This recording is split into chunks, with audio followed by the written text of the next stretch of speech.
Hi. അപ്പോൾ നമ്മളിന്ന് discuss ചെയ്യുന്നത് chemical bonding and molecular structure എന്ന് പറയുന്നൊരു ചാപ്റ്ററാണ്. കെമിസ്ട്രിയിൽ ഏറ്റവും ഇമ്പോർട്ടൻ്റ് ആയ ചാപ്റ്റേഴ്സുകളിലൊന്നാണ്. ബോണ്ടിങ് എന്ന് പറഞ്ഞാൽ എന്താ? ബോണ്ട് എന്ന് പറഞ്ഞാൽ ഫോഴ്സ് ഓഫ് അട്രാക്ഷൻ എന്ന്. അപ്പോൾ ആറ്റങ്ങൾ എങ്ങനെയാണ് ഫോഴ്സ് ഓഫ് അട്രാക്ഷനിലൂടെ മോളിക്യൂൾസ് ആയി മാറുന്നത്? ഫോഴ്സ് ഓഫ് അട്രാക്ഷൻ മാറുന്നതിനനുസരിച്ച് മോളിക്യൂൾസിൻ്റെ സ്വഭാവം എങ്ങനെ മാറുന്നു? Then nature of the force എന്താണ്? സ്ട്രക്ചർ എന്താണ്? ഇങ്ങനെ എല്ലാ ബേസിക് ആസ്പെക്ട്സും നമ്മൾ മനസ്സിലാക്കുന്നത് ഈ ചാപ്റ്ററിൽ നിന്നാണ്. ശരി, അപ്പോൾ നമുക്ക് ഓരോ ക്വസ്റ്റ്യൻസ് ആയിട്ട് നോക്കാം. ഒന്നാമത്തെ question, which of the following statements regarding covalent bond is not true എന്നാണ്. 4 ചോയ്സസ്. ഒന്ന്, electrons are shared between atoms. നിങ്ങൾക്കറിയാം കോവാലന്റ് ബോണ്ട് എന്ന് പറഞ്ഞാൽ bond formed by the mutual sharing of electrons between atoms ആണ്. അപ്പോൾ ആ സ്റ്റേറ്റ്മെൻറ്റ് കറക്റ്റാണ്. രണ്ടാമത്തെ statement, the bond is non directional. ശരിക്ക് കോവാലന്റ് ബോണ്ട് നോൺ ഡിറക്ഷണൽ ആണോ? എന്താണ് directional? Ionic bond non directional ആണോ ഡിറക്ഷണൽ ആണോ? ഈ 2 പോയിന്റ്സ് നമ്മൾ പ്രത്യേകിച്ച് അറിയണം. കോവാലന്റ് ബോണ്ട് എന്ന് പറഞ്ഞാൽ ഡിറക്ഷണലാണ്. നിങ്ങൾ നോക്കൂ, കോവാലന്റ് ബോണ്ട് വെച്ചിട്ടാണ് നമ്മൾ ജോമെട്രി പറയുന്നത്. Hybridisation, overlapping of atomic orbitals. ഇപ്പോൾ ഒരു പി എക്സും മറ്റൊരു പി എക്സും കൂടി കൊയാക്സിയലായിട്ട് ഓവർലാപ്പ് ചെയ്യുന്നു. പി ഒയും ലാറ്ററലായിട്ട് ഓവർലാപ്പ് ചെയ്യാം. അപ്പോൾ ഇതൊക്കെ ഒരു പെർട്ടിക്കുലർ ഡയറക്ഷൻ ഉണ്ടെങ്കിലേ പറ്റൂ. അപ്പോൾ ഇത് ഡിറക്ഷണലാണ്. അപ്പോൾ ഇവിടെ പറഞ്ഞിരിക്കുന്നത് നോൺ ഡിറക്ഷണൽ എന്ന് പറയുന്ന സ്റ്റേറ്റ്മെൻറ്റ് റോങ് ആണ്. പിന്നെ the strength of the bond depends upon the extent of overlapping. അതൊക്കെ വി ബി തിയറിയിൽ LCA മെത്തേഡിലും ഒക്കെ നമ്മൾ പഠിച്ച കാര്യങ്ങളാണ്. The bond formed may or may not be polar. ആ സ്റ്റേറ്റ്മെൻറ്റ്സ് എല്ലാം ട്രൂ ആണ്. അപ്പോൾ ഇതിൽ ബോണ്ട് ഈസ് നോൺ ഡിറക്ഷണൽ എന്ന് പറയുന്ന ഇത് ഈസ് എ റോങ് സ്റ്റേറ്റ്മെൻ്റ് ആണ്. So answer is B. രണ്ടാമത്തെ question, in which of the following pairs the 2 species are not isostructural? ഐസോസ്ട്രക്ചറൽ എന്ന് പറഞ്ഞാൽ എന്താ? ഒരേ സ്ട്രക്ചർ എന്നർത്ഥം. ഇപ്പോൾ 2 കോമ്പൗണ്ടുകൾക്കോ 3 കോമ്പൗണ്ടുകൾക്കോ ഒരേ സ്ട്രക്ചർ വന്നാൽ നമ്മളതിനെ ഐസോസ്ട്രക്ചറൽ എന്ന് വിളിക്കും. അപ്പോൾ ഐസോസ്ട്രക്ചറൽ അല്ലാത്തത് ഏത് എന്നാണ് ക്വസ്റ്റ്യൻ. CO3 2- NO3- ആണ് ഫസ്റ്റ് ചോയ്സ്. ഇവർ രണ്ടുപേരും ഐസോസ്ട്രക്ചറലാണ്. രണ്ടുപേരും ട്രയഗണൽ പ്ലേനാറാണ്. രണ്ടാമത് PCl4- ആൻഡ് SiCl4 ആണ്. ഇവർ രണ്ടുപേരും ഐസോസ്ട്രക്ചറലാണ്. ടെട്രാഹെഡ്രലാണ് ഇവരുടെ ജോമെട്രി. അടുത്തത് PF5 ആൻഡ് BRF5. രണ്ടുപേരും ഐസോസ്ട്രക്ചറൽ അല്ല. കാരണം PF5 എന്ന് പറയുന്നത് ട്രയഗണൽ ബൈപിരമിഡൽ, നിങ്ങൾ പഠിച്ചിട്ടുണ്ട്, sp3d ഹൈബ്രിഡൈസേഷൻ. എന്നാൽ BRF5 എന്ന് പറയുന്നത് സ്ക്വയർ പിരമിഡലാണ്. രണ്ടുപേരും different geometry. AlF6 3- and SF6 രണ്ടുപേരും സ്ക്വയർ ബൈപിരമിഡലാണ്. അപ്പോൾ ഇതിനകത്ത് ആൻസർ എന്നുള്ളതിനേക്കാൾ ഉപരി മറ്റു കോമ്പൗണ്ടുകളുടെ സ്ട്രക്ചേഴ്സ് കൂടി ഈ ഡിസ്കഷനിലൂടെ പഠിക്കാൻ പറ്റും. നിങ്ങൾക്ക് NCERT-യിലോ ഒന്നും നേരിട്ട് തന്നിരിക്കുന്ന കോമ്പൗണ്ടുകളല്ല പലതും, പക്ഷേ ക്വസ്റ്റ്യൻ പേപ്പറുകളിൽ വരുന്നു എന്ന് മനസ്സിലായല്ലോ. അപ്പോൾ അതുകൊണ്ട് ഈ കോമ്പൗണ്ടുകളുടെ സ്ട്രക്ചർ കൂടി നിങ്ങൾക്ക് പഠിക്കാൻ പറ്റും. അതുകൊണ്ട് ചോയ്സ് മാത്രം നോക്കണ്ട, മറ്റു കോമ്പൗണ്ടുകളുടെ സ്ട്രക്ചർ കൂടി നിങ്ങൾ നോട്ട് ചെയ്ത് പഠിക്കുക. അപ്പോൾ ഇതിൻ്റെ ആൻസർ എന്ന് പറയുന്നത് C ആണ്. കാരണം ഇവർ ഐസോസ്ട്രക്ചറൽ അല്ല. Next question, the maximum number of 90-degree bond angles between bond pairs and bond pairs, bond angle, the electron is observed in. അപ്പോൾ 4 ഹൈബ്രിഡൈസേഷൻസ് കൊടുത്തിട്ടുണ്ട്. ഒന്ന് DsP2, 2 sp3d, അടുത്ത DsP3, then sp3d2. അപ്പോൾ നിങ്ങൾക്കറിയാം, നിങ്ങൾ പഠിച്ചിരിക്കുന്ന SF6 എന്ന് പറയുന്നൊരു മോളിക്യൂളുണ്ട്. അവിടെ ഹൈബ്രിഡൈസേഷൻ sp3d2 ആണ്. അതിൻ്റെ സ്ട്രക്ചർ ഒന്നുകിൽ ഒക്ടാഹെഡ്രൽ എന്ന് പറയാം, അല്ലെങ്കിൽ സ്ക്വയർ ബൈപിരമിഡൽ എന്ന് പറയാം. അപ്പോൾ അതാണ് സപ്പോസ് ടു ബി ഏറ്റവും കൂടുതൽ എന്താ പറയുക 90 ഡിഗ്രീസ് വരുന്ന ഒരു ജോമെട്രി. ഇപ്പോൾ ഇവിടെ SF6 ആണ് ഞാൻ എക്സാമ്പിളായിട്ട് പറഞ്ഞ. നമ്മൾ ഈ മോളിക്യൂൾ എടുത്താൽ ഇത് 90 ആണ്, ഇത് 90 ആണ്, ഇത് 90 ആണ്, ഇത് 90 ആണ്, പിന്നെ ഇവിടെ ഒരു 90, പിന്നെ ഇവിടെ ഒരു 90. അപ്പോൾ 1 2 3 4 5 6 ഇത്രയും 90s ഉണ്ട്. അപ്പോൾ ഏറ്റവും കൂടുതൽ 90s വരുന്നത് ഈ ജോമെട്രിയിലാണ്, അതായത് sp3d2 ഹൈബ്രിഡൈസേഷൻ. സോ ഡി ആണ് ആൻസർ. അടുത്ത ക്വസ്റ്റ്യൻ തിയറിക്കും എൻട്രൻസിനും ഒക്കെ വളരെ ഇമ്പോർട്ടൻ്റ് ആയിട്ടുള്ളൊരു ക്വസ്റ്റ്യനാണ്. Bond order oxygen. ഇപ്പോൾ ഇവിടെ ചോദിച്ചിരിക്കുന്നത് bond order of O2+ is answer 1 1.5 2.5 3 എന്നൊക്കെയാണ്. അപ്പോൾ ഇതിൻ്റെ ആൻസർ 2.5 അഥവാ സി ആണ്. നോക്കൂ, ഇത് നിങ്ങൾക്ക് ഓർത്ത് വയ്ക്കാൻ ഒരു എളുപ്പ വഴിയുണ്ട്. നിങ്ങൾ O2 എന്ന് എഴുതുക. O2 ഓക്സിജൻ ബോണ്ട് ഓർഡർ 2 ആണ്, അത് നമുക്കറിയാം. ഇനി ഈ ഓക്സിജന് ഓരോ പ്ലസ് ചാർജ് കിട്ടുമ്പോഴും 0.5 ആഡ് ചെയ്യുക, 2.5. വീണ്ടും ഒരു പ്ലസ് ചാർജ് കിട്ടിയാൽ O2 2+, വീണ്ടും ഒരു 0.5 ആഡ് ചെയ്യുക, അപ്പോൾ 3. ഇനി O2ന് മൈനസ് ചാർജ് വരുമ്പോൾ 0.5 വെച്ച് മൈനസ് ചെയ്യുക, അപ്പോൾ 1.5. വീണ്ടും O2 2- വരുമ്പോൾ വീണ്ടും 0.5 ആഡ് ചെയ്യുക, 1. ഇതാണ് ഇവരുടെ ബോണ്ട് ഓർഡറിൻ്റെ ഓർഡർ. അപ്പോൾ ഓക്സിജൻ ബേസിക്കലി മോളിക്യൂൾ, ന്യൂട്രൽ മോളിക്യൂളാണ്, അയാളുടെ ബോണ്ട് ഓർഡർ 2 ആണ്. ഓരോ പ്ലസ് ചാർജ് O2ന് വരുമ്പോഴും, ഇവിടെ ഓക്സിജന് മാത്രമേ ബാധകമുള്ളൂ, എല്ലായിടത്തും കോമൺ ആയിട്ട് ഇത് അപ്ലൈ ചെയ്യരുത്. ഓക്സിജന് 0.5 വെച്ച് ആഡ് ചെയ്തുകൊണ്ടിരിക്കുക ഓരോ പ്ലസ് ചാർജ് വരുമ്പോഴും. ഓരോ മൈനസ് ചാർജ് വരുമ്പോഴും 0.5 വെച്ച് മൈനസ് ചെയ്തുകൊണ്ടിരിക്കുക. അപ്പോൾ അങ്ങനെ നോക്കിയാൽ O2+ൻ്റെ ബോണ്ട് ഓർഡർ 2.5 ആണ്, സി ആണ് ആൻസർ. അടുത്ത question, which of the following will be octahedral? Octahedral അഥവാ സ്ക്വയർ ബൈപിരമിഡ്. നമ്മൾ കുറച്ച് നേരത്തെ ഒരു മോളിക്യൂൾ എഴുതിയല്ലോ, SF6. അപ്പോൾ SF6 ആണ് അതിൻ്റെ ആൻസർ. ഇവിടെ കൊടുത്തിട്ടുണ്ട് SF6. എന്നാൽ ഞാൻ മറ്റ് മോളിക്യൂളുകളുടെ സ്ട്രക്ചർ കൂടി ഒന്ന് പറയാൻ നിങ്ങൾക്ക് അറിയാൻ വേണ്ടി. BF4- ടെട്രാഹെഡ്രലാണ്. ഇതൊന്നും നേരിട്ട് കൊടുത്തിട്ടുള്ള മോളിക്യൂൾസ് അല്ലേ. PCl5 നിങ്ങൾക്കറിയാം, ട്രൈഗണൽ ബൈപിരമിഡാണ്, sp3d ഹൈബ്രിഡൈസേഷൻ. പിന്നെ BO3 3- എന്ന് പറഞ്ഞാൽ ട്രൈഗണൽ പ്ലേനാറാണ്. ചോദ്യം ഒക്ടാഹെഡ്രൽ ആയതുകൊണ്ട് ആൻസർ SF6 ആണ്.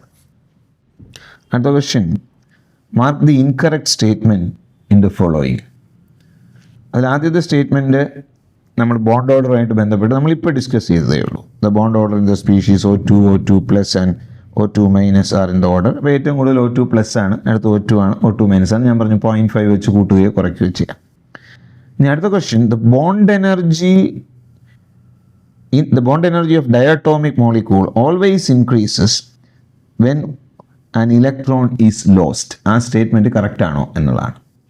ഓരോ ഇലക്ട്രോൺ കുറയും തോറും bond energy of the diatomic molecule increase ചെയ്യും എന്ന് പറയും. അപ്പോൾ നമ്മൾ ഓക്സിജൻ്റെ കേസിൽ അത് ശരിയാണ്. കാരണം ഓക്സിജനിൽ ഓരോ ഇലക്ട്രോൺ പോകുന്തോറും ബോണ്ട് ഓർഡർ 0.5 വെച്ച് കൂടും. 0.5 വെച്ച് ബോണ്ട് ഓർഡർ കൂടുമ്പോൾ ബോണ്ട് എനർജിയും കൂടും. പക്ഷേ എല്ലായിടത്തും അത് കറക്റ്റല്ല. ഇപ്പം നൈട്രജൻ എടുത്തു എന്ന് വെച്ചോളൂ. ഇപ്പം നൈട്രജൻ ആണെങ്കിൽ സാധാരണ ബോണ്ട് ഓർഡർ എന്ന് പറയുന്നത് 3 ആണ്. അതേസമയം അവിടുന്ന് ഒരു ഇലക്ട്രോൺ പോയാൽ, അതായത് N2+ ആയാൽ, അയാളുടെ ബോണ്ട് ഓർഡർ 2.5 ആയിട്ട് കുറയും. അപ്പോൾ ശരിക്കും ബോണ്ട് ഓർഡർ കൂടുകയോ കുറയുകയോ തീരുമാനിക്കുന്നത് ഇലക്ട്രോൺ പോകുന്നത് ബോണ്ടിങ് മോളിക്കുലാർ ഓർബിറ്റലിൽ നിന്നാണോ ആൻറ്റി ബോണ്ടിങ് മോളിക്കുലാർ ഓർബിറ്റലിൽ നിന്നാണോ എന്നതിനെ ആശ്രയിച്ചാണ്. ആൻറ്റി ബോണ്ടിങ് മോളിക്കുലാർ ഓർബിറ്റലിൽ നിന്നും ഇലക്ട്രോൺ പോയാൽ ബോണ്ട് ഓർഡർ കൂടും, ബോണ്ട് എനർജിയും കൂടും. പക്ഷെ ബോണ്ടിങ് മോളിക്കുലാർ ഓർബിറ്റലിൽ നിന്ന് ഇലക്ട്രോൺ പോയാൽ ബോണ്ട് ഓർഡർ കുറയും, ബോണ്ട് എനർജിയും കുറയും. അപ്പോൾ ആ സ്റ്റേറ്റ്മെൻറ്റ് ഇങ്ങനെ ഒന്ന് കറക്റ്റ് ചെയ്യണം. Bond energy of a diatomic molecule may increase or decrease എന്ന് കറക്റ്റ് ചെയ്യണം. ശരി, നിങ്ങളത് കറക്റ്റ് ചെയ്യാൻ പോകണ്ട. അപ്പോൾ ഇതിൻ്റെ ആൻസർ ബി ആണ്. This is a incorrect statement. അപ്പോൾ ഇവിടെ increases or decreases when an electron is lost എന്നുള്ളതാണ്. ബാക്കി സ്റ്റേറ്റ്മെൻറ്റ് കറക്റ്റ് ആണോ? Electrons in antibonding molecular orbital contribute to repulsion between two atoms. With increase in bond order, bond length decreases and bond strength increases. ആ statements എല്ലാം correct ആണ്. The wrong statement was B. Next question, the structure of IF7. അത് നിങ്ങൾ നേരിട്ട് ആ molecules നമ്മൾ അറിഞ്ഞേ പറ്റുള്ളൂ. അപ്പോൾ നിങ്ങൾക്കറിയാം അത് പെൻറ്റഗണൽ ബൈപിരമിഡാണ്.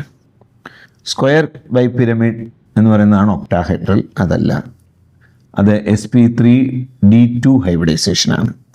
ട്രൈഗണൽ ബൈപിരമിഡൽ sp3d ഹൈബ്രിഡൈസേഷനാണ്. ഒക്ടാഹെഡ്രൽ എന്ന് പറയുന്നത് സ്ക്വയർ ബൈപിരമിഡും ഓൾമോസ്റ്റ് കറക്റ്റാണ്. എന്നാൽ ഇവിടെ ആൻസർ പെൻറ്റഗണൽ ബൈപിരമിഡാണ്. അപ്പം IF7 എന്ന് പറയുന്ന മോളിക്യൂൾ പെൻറ്റഗണൽ ബൈപിരമിഡ് എന്ന് പറയുമ്പോൾ ഇങ്ങനെ വരുന്നു. ഇവിടെ അയോഡിൻ,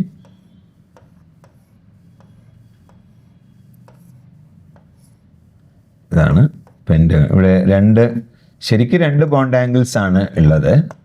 ഒന്ന് 72 ഡിഗ്രി, ഇവിടെ 72, പിന്നെ മറ്റേത് 90. പിന്നെ ഫ്ലൂറിൻ ടു ഫ്ലൂറിൻ വേണമെങ്കിൽ ഒരു പ്ലെയിനിലായതുകൊണ്ട് 180 എന്ന് പറയാം. 3 ബോണ്ട് ആംഗിൾസ് വേണമെങ്കിൽ പറയാം. But actually 72 degree and 90 degree അതാണ് ബോണ്ട് ആംഗിൾസ്. ഇതാണ് പെൻറ്റഗണൽ ബൈപിരമിഡ് എന്ന് പറയുന്ന geometry. Next question. In which of the following pairs hydrogen bonding is not possible?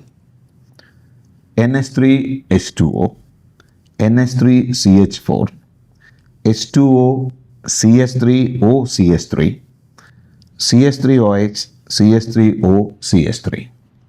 അപ്പോൾ ഈ ഹൈഡ്രജൻ ബോണ്ടിങ് എന്ന് പറയുന്നത് actually the bond between hydrogen atom and more electronegative atom of the same molecule or another molecule.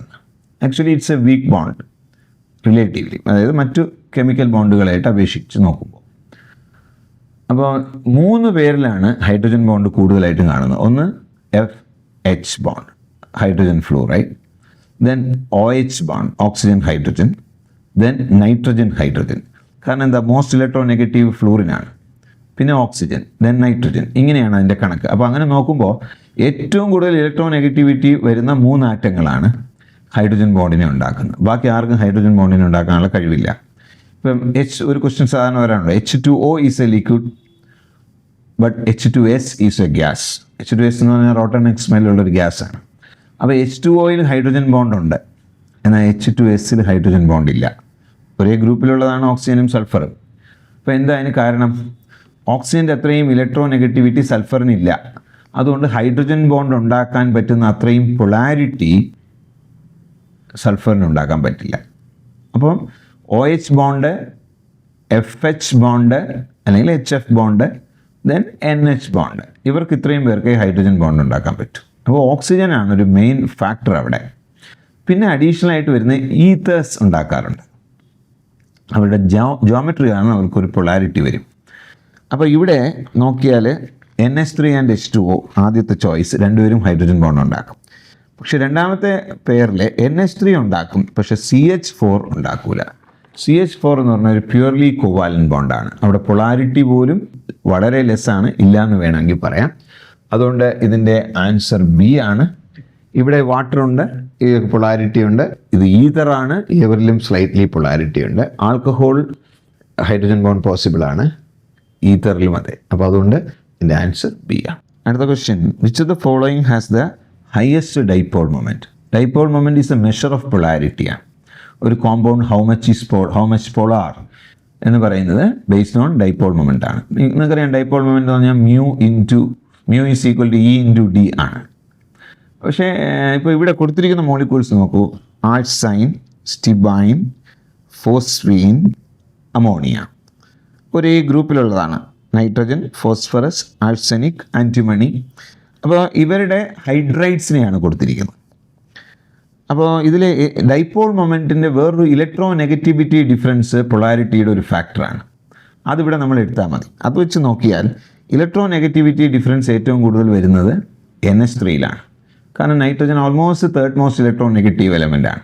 അപ്പോൾ അത് വെച്ച് നോക്കിയാൽ ഇവിടെ answer NH3 ആണ്. ഫോസ്ഫറസിനും ആൻറ്റിമണിക്കും ആഴ്സനിക്കിന് ഒന്നും ഇത്രയും ഇലക്ട്രോ നെഗറ്റിവിറ്റി ഡിഫറൻസ് ഇല്ല, കാരണം അവർ ദാറ്റ് മച്ച് ഇലക്ട്രോ നെഗറ്റീവ് അല്ല. ഹൈഡ്രജനുമായിട്ട് കമ്പയർ ചെയ്യും. അപ്പോൾ അങ്ങനെ നോക്കിയാൽ ഇതിനകത്ത് ഏറ്റവും കൂടുതൽ ഡൈപോൾ മൊമെൻ്റ് ഉള്ളത് NH3-ക്കാണ്. The number of antibonding electron pairs in O2 2- molecular ion on the basis of molecular orbital theory. അപ്പോൾ മോളിക്കുലർ ഓർബിറ്റൽ തിയറി നിങ്ങൾക്കറിയാം. മോളിക്കുലർ ഓർബിറ്റൽ തിയറി അനുസരിച്ച് 2 അറ്റോമിക് ഓർബിറ്റലുകൾ കൂടിച്ചേരുമ്പോൾ 2 മോളിക്കുലർ ഓർബിറ്റൽസ് ഉണ്ടാവും. ഒന്ന് ബോണ്ടിങ്, വേറൊന്ന് ആൻറ്റി ബോണ്ടിങ്. ആൻറ്റി ബോണ്ടിങ് നിങ്ങൾ star ഇട്ട് കാണിക്കും, bonding നോർമലായിട്ട്. അപ്പോൾ എത്ര ആൻറ്റി ബോണ്ടിങ് ഓർബിറ്റലുകൾ ഉണ്ടെന്ന് നോക്കിയാൽ അത്രയും പേയേഴ്സ് ഉണ്ടെന്ന് മനസ്സിലാക്കാം. ഓക്സിജൻ്റെ അറ്റോമിക് നമ്പർ 8 ആണ്. അപ്പോൾ 2 ഓക്സിജൻ ചേരുമ്പോൾ 8 8 16 ഇലക്ട്രോൺസ്. പക്ഷേ O2 2- എന്നാണ്. അപ്പോൾ 16 2 18 ഇലക്ട്രോൺസ് ഇവിടെ നിറയ്ക്കണം. അപ്പോൾ അതെങ്ങനെയാണ് നിറയ്ക്കുന്നതെന്ന് ചോദിച്ചാൽ നിങ്ങൾ പഠിച്ചിട്ടുള്ളത് σ1s2 σ*1s2. അപ്പോൾ ഈ സ്റ്റാറിൽ വന്നപ്പോൾ 2, അടുത്ത് σ2s2 σ*2s2. അപ്പോൾ അതിലും 2, അപ്പോൾ 2 2 4, അതായത് 2 പെയറായി. ഞാൻ എനർജിയുടെ ഇൻക്രീസിങ് ഓർഡറാണ്, എന്നാലും ഞാൻ സ്ഥലമുള്ളതുപോലെ എഴുതാം. അടുത്ത σ2pz, then ഇവിടെ 2, then π2px, then π2py, then π*2px, then π*2py. ഇവിടെ എല്ലാം 2 2 ഇലക്ട്രോൺസ് വീതമുണ്ട്. എന്നാലേ മൊത്തം ഇലക്ട്രോൺ ആവും. അപ്പോൾ ഇതും ഒരു ആൻറ്റി ബോണ്ടിങ് ആണ്, ഇതും ഒരു ആൻറ്റി ബോണ്ടിങ് ആണ്. അപ്പോൾ അങ്ങനെ നോക്കിയാൽ 1 2 3 4 പെയേഴ്സ് ഉണ്ട് ഇവിടെ. So therefore the answer is C. The bond length in lithium fluoride will be. വളരെ സിമ്പിൾ ആയിട്ടുള്ള ക്വസ്റ്റ്യൻ ആണ്. ബോണ്ട് ലെങ്ത് എന്ന് പറയുന്നത് ബോണ്ടഡ് ആറ്റങ്ങളുടെ ഇൻ്റർ ന്യൂക്ലിയർ ഡിസ്റ്റൻസ് ആണ്. അപ്പോൾ സ്വാഭാവികമായിട്ടും ബോണ്ട് ലെങ്ത് എന്തിനെ ഡിപ്പെൻഡ് ചെയ്യും? എക്സ്റ്റെൻറ്റ് ഓഫ് ബോണ്ടിനെ ഡിപ്പെൻഡ് ചെയ്യും, സൈസ് ഓഫ് ദി ബോണ്ടഡ് ആറ്റംസിനെയും ഡിപ്പെൻഡ് ചെയ്യും. ഇവിടെ നമ്മൾ size of the bonded atoms വെച്ച് പറയണം. അപ്പോൾ അങ്ങനെ നോക്കിയാൽ സോഡിയം, പൊട്ടാസ്യം എല്ലായിടത്തും ഫ്ലൂറിൻ കോമൺ ആണ്. അപ്പോൾ അത് വെച്ച് നോക്കിയാൽ നമുക്ക് less than that of sodium fluoride ആയിരിക്കും ശരിയായിട്ടുള്ള ചോയ്സ്. എന്താ കാരണം? ലിഥിയം സ്മോൾ ഇൻ സൈസ് ആണ്. സോഡിയത്തെക്കാളും പൊട്ടാസ്യത്തെക്കാളും ചെറുതാണ് ലിഥിയം. അടുത്ത് പറഞ്ഞാൽ ഈക്വൽ ടു വരില്ല, മോർ ദാൻ വരില്ല, ഈക്വൽ ടു NaFും വരില്ല. അപ്പോൾ അങ്ങനെ നോക്കിയാൽ ലിഥിയത്തിൻ്റെ സൈസ് ഏറ്റവും ചെറുതായതുകൊണ്ട് ഇതിൻ്റെ answer less than that of sodium fluoride A ആണ്. The number of possible resonance structures of carbonate ion A2 3 ആണ്, B C6 D9. Resonance is a phenomenon in which if all the properties of a compound cannot be explained by a single structure, then we will use more than one structures to explain the property of that particular compound. So in that way, കാർബണേറ്റിന് എത്ര റെസൊണേറ്റിംഗ് structures ഉണ്ട് എന്നാണ് question. അപ്പോൾ നമ്മൾ അറിയണം ozone 2 റെസൊണേറ്റിംഗ് structures ഉണ്ട് എന്ന് പറയുന്ന പോലെ നമുക്ക് ബെൻസീന് 2 റെസൊണേറ്റിംഗ് സ്ട്രക്ചേഴ്സ് ഉണ്ട്. അപ്പോൾ ഇത് പ്രധാനമായിട്ടും റെസൊണൻസ് സ്ട്രക്ചേഴ്സ് നമ്മൾ ഇൻട്രൊഡ്യൂസ് ചെയ്യേണ്ടി വരുന്നത് ഈ ബോണ്ട് ലെങ്ത് കാൽക്കുലേറ്റ് ചെയ്യുമ്പോൾ, എക്സ്പെരിമെൻ്റലി ഒബ്സർവ്ഡ് ബോണ്ട് ലെങ്തും നമ്മൾ കാൽക്കുലേറ്റ് ചെയ്യുന്ന ബോണ്ട് ലെങ്തും തമ്മിലൊരു വ്യത്യാസം വരുമ്പോഴാണ് പ്രധാനമായിട്ടും റെസൊണേറ്റിംഗ് സ്ട്രക്ചേഴ്സ് ഉപയോഗിക്കേണ്ടി വരുന്നത്. CO3 2- അയോണിന് 3 റെസൊണേറ്റിംഗ് സ്ട്രക്ചേഴ്സാണ് സാധാരണ പറയുന്നത്. ഇപ്പോൾ നോക്കൂ, C ഞാനിവിടെ ഒരു ഡബിൾ ബോണ്ട് O കൊടുത്തു. 2 രീതിയിൽ റെപ്രസെൻറ്റ് ചെയ്യാം. ഞാൻ തൽക്കാലം ഇവിടെ O- എന്ന് കൊടുക്കുന്നു. അല്ലെങ്കിൽ ടോട്ടലായിട്ട് സ്ക്വയർ ഇട്ട് 2- എന്നുള്ള ചാർജ് വേണമെങ്കിലും കൊടുക്കാം. അപ്പോൾ രണ്ടാമത്തെ പോസിബിലിറ്റി എന്ന് പറയുന്നത് ഇവിടെ ഡബിൾ ബോണ്ടിൻ്റെ പൊസിഷൻ ഇങ്ങോട്ട് മാറ്റി, ബാക്കി ഇത് രണ്ടും O- എന്ന് കൊടുത്തു. പിന്നെ അടുത്തൊരു പോസിബിലിറ്റി എന്ന് പറഞ്ഞാൽ ഡബിൾ ബോണ്ടിൻ്റെ പൊസിഷൻ അങ്ങോട്ട് മാറ്റി. അപ്പോൾ C ഇവിടെ ഡബിൾ ബോണ്ടായി, ഇവിടെ O-, ഇവിടെ O-. ഇങ്ങനെ ആണ് 3 പോസിബിൾ റെസൊണേഷൻ. അപ്പോൾ ഇതിൻ്റെ റെസൊണൻസ് വരയ്ക്കുമ്പോൾ നമ്മളിങ്ങനെ ഇടണം എന്നാണ്. അപ്പോൾ ഇതാണ്. അപ്പോൾ ഇങ്ങനെ 3 റെസൊണേറ്റിംഗ് സ്ട്രക്ചേഴ്സാണ് ഇതിന് പോസിബിൾ ആയിട്ടുള്ളത്. So the answer is B. Match list 1 with list 2. list 1 molecule, list 2 bond order, and select the correct answer using the chords. List 1 lithium molecule, nitrogen molecule, beryllium molecule, oxygen, and list 2 you have different bond order. അപ്പോൾ ഇതിലെ answer ഒന്ന് നോക്കാം. Lithium single ബോണ്ടാണ്, Li2 എന്ന് പറഞ്ഞു. അപ്പോൾ അതിൻ്റെ bond order നമ്മൾ നോക്കിയാൽ സി ആണ്. നൈട്രജൻ നിങ്ങൾക്ക് എല്ലാവർക്കും അറിയാം ട്രിപ്പിൾ ബോണ്ടഡ് കോമ്പൗണ്ട് ആണ്, N triple bond N. So bond order is 3. So the answer is A, matching with A. Then beryllium 1s2 2s2 ആണ്. ബെർലിയം മോളിക്യൂൾ ഉണ്ടാക്കില്ല. നിങ്ങൾ ബോണ്ട് ഓർഡർ നോക്കിയാൽ 0 ആണ്. വേണമെങ്കിൽ NB-NA/2 വെച്ച് നമുക്ക് നോക്കാം. അടുത്ത ഓക്സിജൻ ഡബിൾ ബോണ്ടഡ് കോമ്പൗണ്ട് ആണ്. സോ 2. സോ അങ്ങനെ നോക്കിയാൽ answer 1C, 2A, 3D, 5E. അങ്ങനെ ഒരു ആൻസർ ഉള്ളത് ഇതിനകത്ത് നിങ്ങൾക്ക് B ആണ്. So the answer is B. Next question, which of the following statements is not correct for sigma and pi bonds formed between two carbon atoms? Sigma bonds are formed by the coaxial overlapping of atomic orbitals, supposed to be a strong bond, and pi bonds are formed by the lateral overlapping, and which is a weak bond. അപ്പോൾ ഇവിടെ first statement നോക്കാം. Sigma bond determines the direction between carbon atoms, but pi bond has no primary effect in this regard. Correct? Because structure എപ്പോഴും തീരുമാനിക്കുന്നത് സിഗ്മയാണ് കൂടുതലും. Sigma bond is stronger than the pi bond, that also correct. Bond energies of sigma and pi bonds are of the order 264 kilojoule per mole and 347 kilojoule per mole respectively. ഇവിടെ ഒരു problem ഉണ്ട്. നേരത്തെ പറഞ്ഞു bond strength കൂടിയാൽ bond energy കൂടും, bond strength കുറഞ്ഞാൽ bond energy കുറയും. അപ്പോൾ അങ്ങനെ നോക്കിയാൽ സിഗ്മ ബോണ്ടിനായിരിക്കണം bond energy കൂടേണ്ടത്.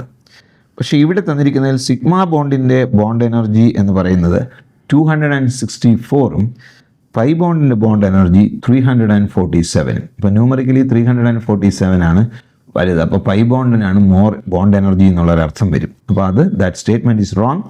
Actually the wrong statement is C. Free rotation of atoms about sigma bond is allowed, but not in case of a pi bond. That also correct. Therefore, the answer is C. Next question. A metallic bond is. Metallic bond in the definition of nuclei are embedded in a sea of electrons. Metallic bond in a base ചെയ്തിട്ടാണ് നമ്മൾ conductivity, electrical conductivity, thermal conductivity, malleability, ductility, metallic lustre, sonorous, ഇങ്ങനെ മെറ്റൽസിൻ്റെ എല്ലാ പ്രോപ്പർട്ടീസിനെ explain ചെയ്യാൻ അടിസ്ഥാനമായിട്ട് ഉപയോഗിക്കുന്ന metallic ബോണ്ടാണ്. അപ്പോൾ nuclei are embedded in a sea of electrons, അതാണ് ബേസിക്. അപ്പോൾ അത് അയണിക് ആണോ? അല്ല. പോളാർ കോവാലൻ്റ് ആണോ? അല്ല. നോൺ പോളാർ കോവാലൻ്റ് ബോണ്ടാണോ? അതുമല്ല. പിന്നെ എന്താണ്? അതൊരു ഇലക്ട്രോസ്റ്റാറ്റിക് ഇൻ നേച്ചറുള്ളൊരു ഫോഴ്സാണ്. ആരൊക്കെ തമ്മിൽ? ഈ electron gas, otherwise you can say delocalised electron cloud. അപ്പോൾ ആ ഔട്ടർ ഷെല്ലിലെ ഇലക്ട്രോണുകൾ ഫ്രീ ആണ്. മെറ്റൽസിൽ പറയുന്നത് the outer electrons are as free as gases, they can move anywhere in the crystal lattice എന്നാണ്. അപ്പോൾ അങ്ങനെ നോക്കിയാൽ ഔട്ടർ മോസ്റ്റ് ഷെല്ലിൽ വരുന്ന ഇലക്ട്രോണുകൾ ഒഴികെ പിന്നെ ന്യൂക്ലിയസ്, അയാളുടെ ഇന്നർ നമ്മളതിനെ കേർണൽസ് എന്ന് പറയും, അവരും തമ്മിലുള്ള ഫോഴ്സ് ഓഫ് അട്രാക്ഷനാണ്. ആ പോസിറ്റീവ് കേർണൽസും നെഗറ്റീവ് ഇലക്ട്രോൺ ക്ലൗഡും തമ്മിലുള്ള ഒരു ഇലക്ട്രോസ്റ്റാറ്റിക് ഫോഴ്സ് ഓഫ് അട്രാക്ഷനാണ് ശരിക്കും പറഞ്ഞാൽ metallic bond. So in that respect this electrostatic in nature, therefore the answer is D. Which of the following is not a correct statement? Okay. The canonical structures have no real existence. Canonical structures എന്ന് പറയുന്നത് റെസൊണൻസിൻ്റെ resonating സ്ട്രക്ചേഴ്സിനെയാണ്. അപ്പം I told you that നമുക്ക് real structure ഒരു structure കൊണ്ട് എല്ലാ പ്രോപ്പർട്ടീസും നമുക്ക് എക്സ്പ്ലെയിൻ ചെയ്യാൻ പറ്റാതെ വരുമ്പോൾ we will use more than one structures to explain the property. അപ്പോൾ അങ്ങനെ ഒരു റിയൽ സ്ട്രക്ചർ അല്ലത്. അപ്പോൾ റിയൽ സ്ട്രക്ചറിനെ വരയ്ക്കാൻ പറ്റാത്തതുകൊണ്ട് കുറേ ഫോംസ്, വേറെ ചെറിയ സ്ട്രക്ചേഴ്സ് എന്ന് പറഞ്ഞാൽ വേറെ കുറച്ച് സ്ട്രക്ചേഴ്സ് നമ്മൾ വരയ്ക്കുന്നു. ആ സ്ട്രക്ചേഴ്സിനെയാണ് കനോണിക്കൽ ഫോംസ് എന്ന് പറയുന്നത്. അപ്പോൾ അത് does not exist. Correct. Then every AB5 molecule does in fact have a square bipyramidal structure. അപ്പോൾ square pyramidal structure. Actually that statement is wrong because ഇപ്പം സ്ക്വയർ പിരമിഡൽ സ്ട്രക്ചർ എന്നുള്ളത് ഇത് നമ്മളിതിന് സിമിലർ എന്ന് പറഞ്ഞാൽ മോളിക്യൂൾ എക്സാമ്പിൾസ് നമ്മൾ നേരത്തെ ഒരെണ്ണം കണ്ടിരുന്നു. അതായത് ഇപ്പോൾ PCl5 എന്ന് പറയുന്ന മോളിക്യൂൾ നിങ്ങൾ എടുത്താൽ അവിടെ ട്രയഗണൽ ബൈപിരമിഡാണ് അതിൻ്റെ ജോമെട്രി. ട്രയഗണൽ ബൈപിരമിഡ്. ഇപ്പോൾ ഇവിടെ PCl5 നമ്മൾ എടുത്താൽ ഇങ്ങനെ വരും. ഇത് ഒരു പോസിബിൾ ജോമെട്രിയാണ്. രണ്ടാമത്തെ ഒരു പോസിബിൾ ജോമെട്രി എന്ന് പറയുന്നത് ഇങ്ങനെയാണ്. ഇവിടെ സെൻട്രൽ ആറ്റം വരും, എ ആണെങ്കിൽ എ, ബാക്കി മൂന്ന്. അപ്പോൾ ഇത് സ്ക്വയർ പിരമിഡൽ, ഇത് ട്രയഗണൽ ബൈപിരമിഡൽ. മനസ്സിലായോ? അപ്പോൾ every AB5 molecule does in fact have square pyramidal structure is a wrong statement. Then multiple bonds are always shorter than corresponding single bond, sure, because as the number of bonds increases they will come closer. What is bond? Bond is a force of attraction. So force of attraction കൂടുമ്പോൾ എന്ത് ചെയ്യും? They come closer, so bond length decreases. Then electron deficient molecules can act as Lewis acids. What are Lewis acids? Lewis acids are substances, they have a tendency to gain electrons, or they are electron acceptors, electron pair acceptors. അപ്പോൾ electron deficient ആണെങ്കിൽ നാച്ചുറലായിട്ടും ഇലക്ട്രോണിനോട് അവർക്കൊരു affinity ഉണ്ടാവും. So that statement is also correct. So in that way the answer is B. Next question. Elements whose electron negativities are 1.2 and 3, bond formed between them would be. അപ്പോൾ രണ്ട് ആറ്റങ്ങളുടെ electro negativities ആണ് തന്നിരിക്കുന്നത്. ഒരാളുടേത് 1.2 മറ്റേ ആളുടേത് 3യുമാണ്.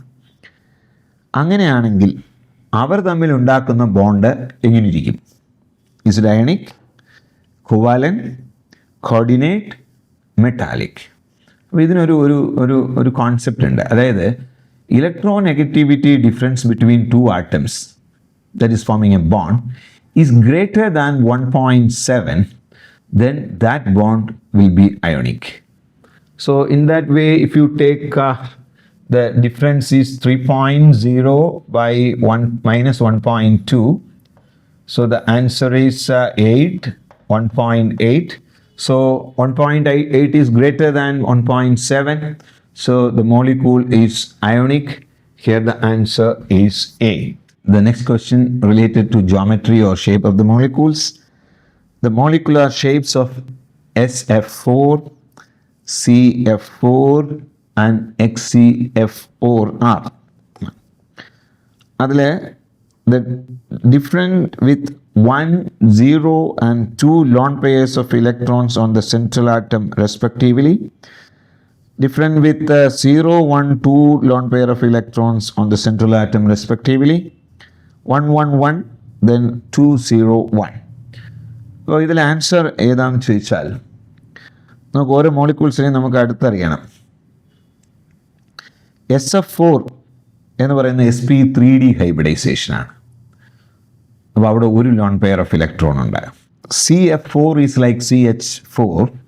The hybridization is sp3. You know, all the electrons in carbon excite ചെയ്ത് എല്ലാ unpaired electrons ആണ്. ഈ unpaired electrons pairing നടക്കുവാണ്. അപ്പോൾ അവിടെ പിന്നെ ലോൺ പെയർ ഓഫ് ഇലക്ട്രോൺസ് ഇല്ല. സോ 0. ദെൻ സെനോൺ ടെട്രാഫ്ലൂറൈഡ്. സെനോൺ ഒരു ഒക്ടക്റ്റ് കിട്ടിയ ആറ്റമാണല്ലോ സെനോൺ. അപ്പോൾ അയാൾക്ക് 4 ഫ്ലൂറിൻ വേണമെങ്കിൽ 2 ഇലക്ട്രോണുകളെ ഡിയിലേക്ക് എക്സൈറ്റ് ചെയ്യിക്കണം. ഇപ്പോൾ ഞാൻ ജസ്റ്റ് ഒന്ന് പറയാം. സൾഫർ എന്ന് പറയുമ്പോൾ അയാളുടെ ഇലക്ട്രോണിക് കോൺഫിഗറേഷൻ എന്ന് പറയുന്നത് 3s2 3p4 ആണ്.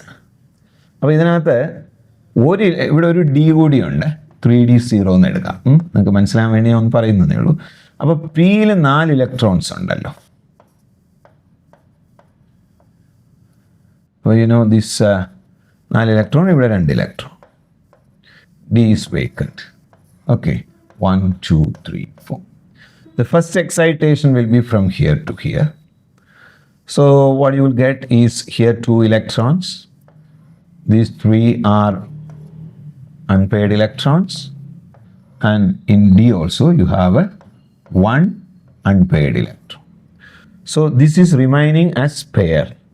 So the hybridization is sp3d, correct? So sp3d hybridization and with 1 lone pair. Okay, then carbon ഞാൻ എക്സ്പ്ലെയിൻ ചെയ്യേണ്ട കാര്യമില്ല. ഇനി സെനോൺ എന്ന് പറയുന്നത് ഒന്ന് അറിഞ്ഞു വെച്ചേക്കണം. സെനോൺ എന്ന് പറഞ്ഞാൽ 5s2 5d6 ആണ്. സോ കംപ്ലീറ്റ്ലി ഓക്യുപ്പൈഡ് ആണ്. ഇവിടെ 2 ഇലക്ട്രോൺ, 5d അല്ല 5p6. ഇവിടെ എല്ലാം 2 electron, 2 electron, 2 electron. Then you have D, of course, 1, 2, 3, 4, that is completely vacant. So xenon has to accommodate 4 fluoride. That means 4 unpaired electrons വേണം. അപ്പോൾ ഒരു excitation here, അടുത്ത excitation here. So what you will get is here 2 electrons, here 2 excitations നടന്നു. അപ്പോൾ ഇത് ഇങ്ങനെ തന്നെ ഇരിക്കും. ഇത് unpaired ആയി, ഇത് unpaired ആയി. Then Dയിൽ 2 unpaired electrons.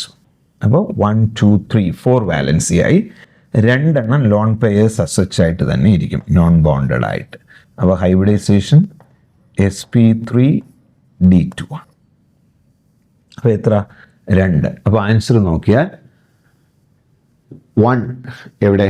SF6-ൽ, SF5-ൽ, 0 മീത്തേനിൽ, അല്ലെങ്കിൽ ഇവിടെ CF4-ൽ, 2 ഇൻ XeF4. സോ അങ്ങനെ നോക്കിയാൽ the answer is A. അടുത്തത് ഈ ചാപ്റ്ററിൽ ഒരു പ്രോബ്ലം ബേസ്ഡ് ക്വസ്റ്റ്യൻ ആണ്, ഡൈപോൾ മൊമെൻറ്റുമായിട്ട് ബന്ധപ്പെട്ട. നോക്കൂ, dipole moment of a diatomic molecules 2 എണ്ണം കൊടുത്തിരിക്കുകയാണ്. Diatomic molecules AB and CD. ഇപ്പോൾ രണ്ടുപേരുടെയും ഡൈപോൾ മൊമെൻറ്റ്സ് തന്നിട്ടുണ്ട് 10.41D and 10.27D respectively, while their bond distance are 2.82 and 2.67 angstrom respectively. This indicates that bonding is 100% ionic in both the molecules. AB has more ionic bond character than CD. AB has lesser ionic character than CD. Then bonding is nearly covalent in both the molecules. So നമ്മൾ മനസ്സിലാക്കേണ്ടത് ഇവരുടെ percentage of ionic character നമ്മൾ അറിയാമെങ്കിലേ നമുക്ക് ഈ ക്വസ്റ്റ്യൻ്റെ answer ചെയ്യാൻ പറ്റും. അപ്പോൾ percentage of ionic character എങ്ങനെയാണ് നമ്മൾ കണ്ടുപിടിക്കുന്നതെന്ന് ചോദിച്ചാൽ, നമുക്ക് അതിനൊരു ഇക്വേഷൻ ഉണ്ട്. പെർസെൻറ്റേജ് ഓഫ് അയോണിക് എന്ന് പറയുമ്പോൾ നമ്മൾ സാധാരണ 2 ഡൈപോൾ മൊമെൻറ്റ്സ് അറിയണം. ഒന്ന് ആക്ച്വൽ ഡൈപോൾ മൊമെൻറ്റ്, അതായത് തന്നിരിക്കുന്ന വാല്യൂ. രണ്ടാമത് നിങ്ങൾ അറിയേണ്ടത് പിന്നെ പ്യുവർലി അയോണിക് ആയിരിക്കുമ്പം എന്തായിരിക്കും അവരുടെ. അപ്പോൾ നമുക്ക് പറയേണ്ടത് actual ACTUAL actual dipole moment. Dipole moment ഞാൻ DM എന്ന് എഴുതാം തൽക്കാലം മനസ്സിലാക്കാൻ. പിന്നെ പ്യുവർ കോമ്പൗണ്ടിൻ്റെ ഡൈപോൾ മൊമെൻറ്റ്, പ്യുവർ കോമ്പൗണ്ടിൻ്റെ ഡൈപോൾ മൊമെൻറ്റ് ഇൻറ്റു 100. ഇതാണ് നമുക്ക് percentage of ionic character. Actual dipole moment divided by pure ionic കോമ്പൗണ്ടിൻ്റെ അല്ലെങ്കിൽ ബോണ്ടിൻ്റെ ഡൈപോൾ മൊമെൻറ്റ് ഇൻറ്റു 100. അപ്പോൾ ആക്ച്വൽ ഡൈപോൾ മൊമെൻറ്റ് എന്ന് പറയുന്നതാണ് ഈ തന്നിരിക്കുന്ന 10.41 ആൻഡ് 10.27. അപ്പോൾ പ്യുവർ മോളിക്യൂളിൻ്റെ ഡൈപോൾ മൊമെൻറ്റ് എങ്ങനെ കണ്ടുപിടിക്കും? ഫോർ എക്സാമ്പിൾ നമുക്കിപ്പോൾ ആദ്യം കണ്ടുപിടിക്കേണ്ടത് AB ആണ്. അപ്പോൾ ABയുടെ പ്യുവർ ഡൈപോൾ മൊമെൻറ്റ് എന്ന് പറഞ്ഞാൽ നിങ്ങൾക്കറിയാമെന്നുള്ളതുപോലെ Q ഇൻറ്റു D ആണ്. അപ്പോൾ Q എന്ന് പറയുന്നത് ഇവിടെ പ്യുവർ ആണെങ്കിൽ ചാർജ് ഓഫ് 1 ഇലക്ട്രോൺ ആണ്. അത് 4.8 ഇൻറ്റു 10⁻⁻10 ESU ആയിട്ടാണ് എടുക്കുന്നത്. 4.8 into 10⁻⁻10 into then what is bond length distance എന്ന് പറയുന്നത് ഇതാണ് 2.82. അപ്പോൾ അത് അപ്രോക്സിമേറ്റ്ലി അതിൻ്റെ വാല്യൂ എന്ന് പറയുന്നത് 13.53 വരും. 13.53 D ആണ്. അടുത്ത അതുപോലെ സി ഡി എന്ന് പറയുന്ന മോളിക്യൂളിൻ്റെ ഡൈപോൾ മൊമെൻ്റ് എടുത്താൽ 4.8 ഇൻറ്റു 10⁻⁻10 ഇൻറ്റു അവിടെ എത്രയാ ലെങ്ത് എന്ന് പറയുന്നത് 2.67 ആണ്. 2.67 അത് അപ്രോക്സിമേറ്റ്ലി നിങ്ങൾ കാൽക്കുലേറ്റ് ചെയ്യുമ്പോൾ 12.81 എന്ന് കിട്ടും ഡി. ഓക്കെ, ഇനി നമുക്ക് ഈ ഇക്വേഷനിൽ സബ്സ്റ്റിറ്റ്യൂട്ട് ചെയ്യണം. ഈ ഇക്വേഷനിൽ സബ്സ്റ്റിറ്റ്യൂട്ട് ചെയ്യുമ്പോൾ ആദ്യം എ ബി എന്ന് പറയുന്ന മോളിക്യൂളിൻ്റെ പെർസെൻറ്റേജ് അയണിക് ക്യാരക്ടർ എന്ന് പറയുന്നത് ആക്ച്വൽ വാല്യൂ എന്ന് പറയുന്ന അവർ തന്നിട്ടുണ്ട് 10.41 ഡിവൈഡഡ് ബൈ നമ്മൾ കണ്ടുപിടിച്ചത് എത്രയാ 13.58 ഇൻറ്റു 100. അപ്പോൾ ഇത് കാൽക്കുലേറ്റ് ചെയ്യുമ്പോൾ നിങ്ങൾക്ക് വാല്യൂ 76.94 എന്ന് കിട്ടും. 0.94%. ഇനി സി ഡി നിങ്ങൾ കാണുമ്പോൾ ആക്ച്വൽ വാല്യൂ അവർ ക്വസ്റ്റ്യൻ തന്നിരിക്കുന്നത് എത്രയാണ് 10.27 ഡിവൈഡഡ് ബൈ നമ്മൾ കാൽക്കുലേറ്റ് ചെയ്ത value 12.81 into 100. So the answer will comes 80.23%. അപ്പോൾ നോക്കൂ, ന്യൂമറിക്കലി ആദ്യത്തെ വാല്യൂ ലെസ്സർ ആണ് അല്ലേ, 76.94 ആണ്. രണ്ടാമത്തെ 80.23 ആണ്. അപ്പോൾ വാല്യൂ രണ്ടാമത്തേന് കൂടുതൽ ആദ്യത്തേന് കുറവ് എന്ന് പറഞ്ഞാൽ A B has lesser ionic bond than C D. So the answer is A B has lesser ionic bond character than CD, therefore answer is C. In which of the following molecules the order of boiling point is incorrect? Boiling point depends upon the intermolecular force of attraction. കാരണം ഒരു മോളിക്യൂളിനെ boil ചെയ്യുക എന്ന് പറഞ്ഞാൽ what you are doing is you are breaking the bonds so that making the molecules free. അപ്പോൾ boiling point intermolecular force of അട്രാക്ഷൻ്റെ സ്ട്രെങ്ത്തിനെ ആശ്രയിച്ചാണ് ഇരിക്കുന്നത്. ഇന്റർമോളിക്കുലർ ഫോഴ്സ് ഓഫ് അട്രാക്ഷൻ്റെ സ്ട്രെങ്ത് കൂടുതലാണെങ്കിൽ ബോയിലിംഗ് പോയിന്റ് കൂടുതലായിരിക്കും. ഇന്റർമോളിക്കുലർ ഫോഴ്സ് ഓഫ് അട്രാക്ഷൻ്റെ സ്ട്രെങ്ത് കുറവാണെങ്കിൽ ബോയിലിംഗ് പോയിന്റ് കുറവായിരിക്കും. അതാണ് എൻ്റെ യൂഷ്വൽ. അപ്പോൾ ഇവിടെ ആദ്യം കൊടുത്തിരിക്കുന്ന 3 ഓർഗാനിക് മോളിക്യൂൾസ് ആണ്. ഈ ഓർഗാനിക് മോളിക്യൂൾസിൻ്റെ intermolecular force of attraction van der Waals force of attraction ആണ്.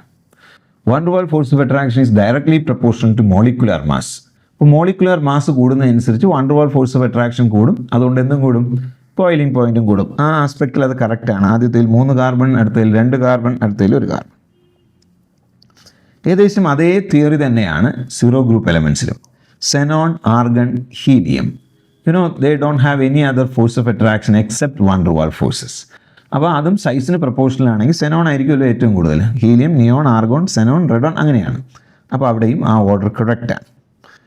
ഇനി സിയിൽ വരുമ്പോൾ ഒരു പ്രശ്നം എന്താ വെച്ചാൽ അവിടെ ഹൈഡ്രജൻ ബോണ്ടിനുള്ള സാധ്യത HFന് കൂടുതലാണ്. ഞാൻ നേരത്തെ പറഞ്ഞു HF, then OH, then NH, ഇവർക്ക് 3 പേർക്കും ഹൈഡ്രജൻ ബോണ്ട് ഉണ്ടാക്കാനുള്ളൊരു കഴിവുണ്ട്.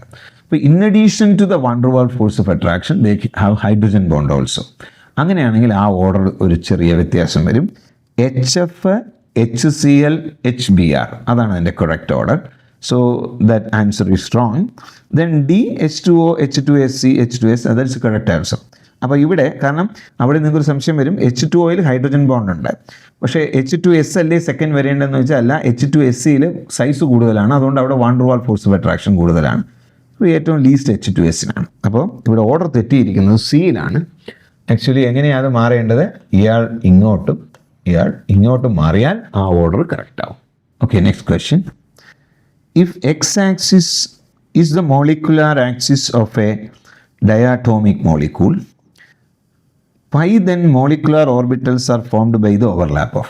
അപ്പോൾ അവർ പറയുന്നത് എക്സും കൊയാക്സിയലായിട്ട് ഓവർലാപ്പ് ചെയ്താൽ മറ്റവരെങ്ങനെയെന്നുള്ളതാണ്. അപ്പോൾ നിങ്ങൾക്കറിയാം, ഇപ്പോൾ അവർ റൈറ്റ് ആംഗിൾഡ് ആണല്ലോ, എല്ലാവരും ഇങ്ങനെയാണ് വരുന്നത്. അപ്പോൾ അടുത്തയാളും ഇങ്ങനെ. അപ്പോൾ ഞാനിപ്പോൾ പി എക്സും കൂടി കൊയാക്സിയൽ എന്നെടുത്താൽ, അല്ലെങ്കിൽ മോളിക്കുലർ ഓർബിറ്റലായിട്ട് എടുത്താൽ, ഈ മറ്റ് 2 പേരും ലാറ്ററലായിട്ടായിരിക്കും ഓവർലാപ്പ് ചെയ്യുന്നത്. അതായത് അവർ എന്തായിരിക്കും ഉണ്ടാക്കുക, പൈ ബോണ്ടായിരിക്കും ഉണ്ടാക്കുക. അപ്പോൾ ഇത് എക്സ് എന്നെടുത്താൽ പി എക്സ് എന്നോ എങ്ങനെയാണോ പി എക്സ് എന്നെടുത്താൽ പി വൈയും പി ഇസഡുമായിരിക്കും ലാറ്ററൽ ഓവർലാപ്പിംഗ് അല്ലേ. അപ്പോൾ അങ്ങനെ ഒരു നിങ്ങൾ നോക്കിയാൽ ഇവിടെ പറഞ്ഞിരിക്കുന്നത് P Y and P Z orbitals C രണ്ടുപേരുടെയും പി വൈ ഓർബിറ്റൽസ് തമ്മിൽ ലാറ്ററലായിട്ട് ഓവർലാപ്പ്. രണ്ടുപേരുടെയും പി വൈ ആണെങ്കിൽ പി വൈ, പി ഇസഡ് ആണെങ്കിൽ P Z. So in that respect answer is C ആണ്. കാരണം എക്സ് കൊയാക്സിയലായിട്ട് പോകുമ്പോൾ Y parallel to each other ആയിരിക്കും. അപ്പോൾ ഒരു lateral overlapping possible. Okay, next question. Which of the following statements is or are true? PH3 and BiCl3 does not exist.